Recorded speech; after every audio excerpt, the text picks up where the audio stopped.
আরও একটা নতুন ব্লগে আপনাদের সবাইকে স্বাগত।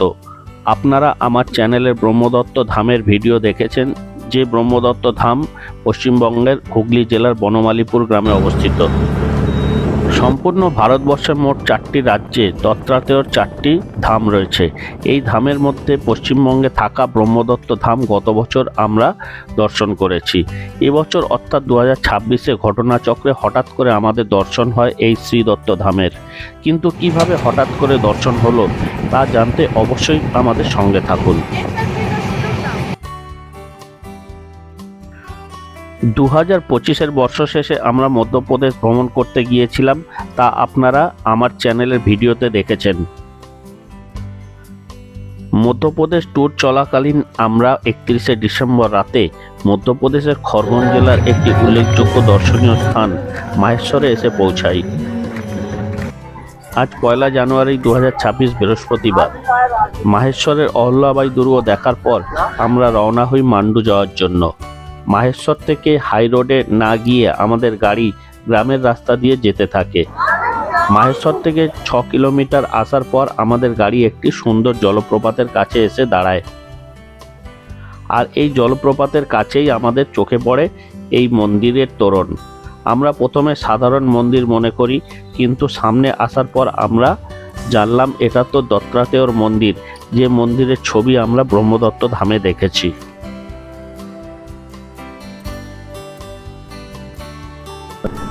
মেইন গেট দিয়ে আমরা প্রবেশ করার পর দেখলাম এই মন্দিরটিও পশ্চিমবঙ্গের ব্রহ্মদত্ত মন্দিরের মতনই বিশাল জায়গাতে অবস্থিত।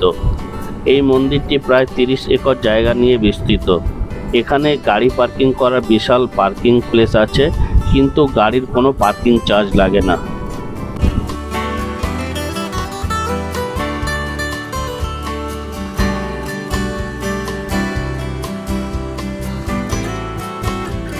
গাড়ি পার্কিং করে আমরা প্রবেশ করছি মধ্যপ্রদেশের খরগোন জেলার মাহেশ্বরের কাছে জলকটি গ্রামে অবস্থিত শ্রীক্ষেত্র শ্রীদত্ত ধামে।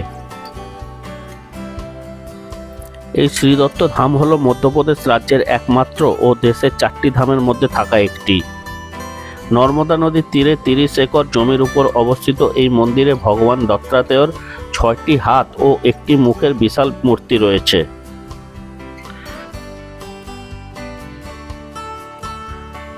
শ্রীদত্ত ধামের সঙ্গে ব্রহ্মদত্ত ধামের অনেকাংশে মিল দেখতে পাচ্ছি। দেখুন তো আপনারা যারা ব্রহ্মদত্ত ধামে গেছেন কমেন্ট করে জানান তো কি মিল পাওয়া যাচ্ছে। এটি দত্তাত্রেয় মন্দির। এই মন্দিরের বিগ্রহে শিবের অংশ আছে, তাই মন্দিরের সামনে এখানে রয়েছে নন্দীর মূর্তি। এই মন্দিরে কোনো পূজারী বা পুরোহিত নেই, সেবকরাই পালাক্রমে মন্দির ও পুজোর যাবতীয় কাজ সম্পন্ন করেন।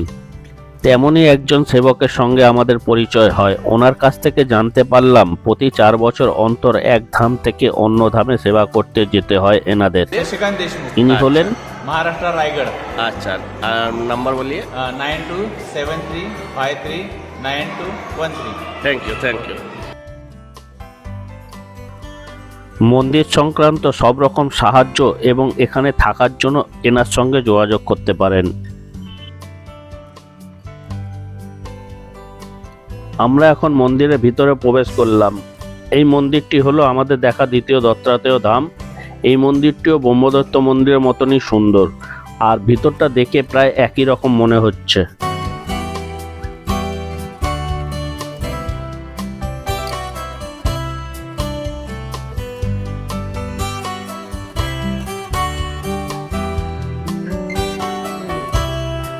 এখানে যে বিশাল মূর্তিটি রয়েছে এটি 6 হাত বিশিষ্ট একটি শিবের মূর্তি।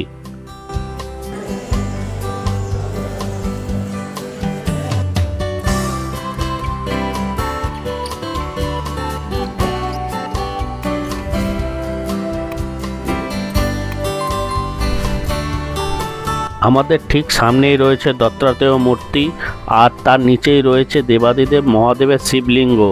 এই শিবলিঙ্গর কাছে পৌঁছাতে হলে 600 মিটারের একটি সুড়ঙ্গ দিয়ে যেতে হয়। এখন আমরা দেখে নেব মা নর্মদা মন্দির।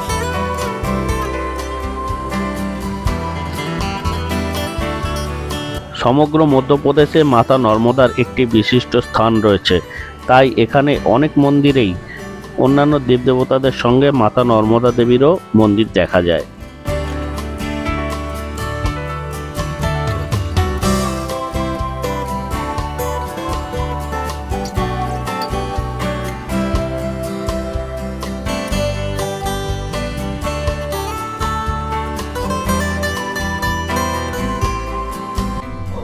হুগলিতে অবস্থিত ব্রহ্মদত্ত মন্দিরের লিংক আমি ডেসক্রিপশন বক্সে দিয়ে রাখলাম, চাইলে আপনারা সেখান থেকে দেখে নিতে পারেন।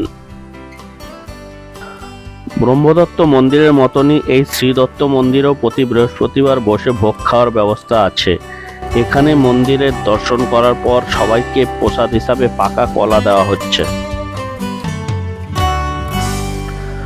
আপনারা যদি মধ্যপ্রদেশ ঘোরার প্ল্যান করেন তাহলে মাহেশ্বর ভ্রমণের সঙ্গে সহস্রধারা এবং শ্রীদত্ত ধাম এসে দত্তাত্রেয় মন্দির অবশ্যই দর্শন করে নিতে পারেন।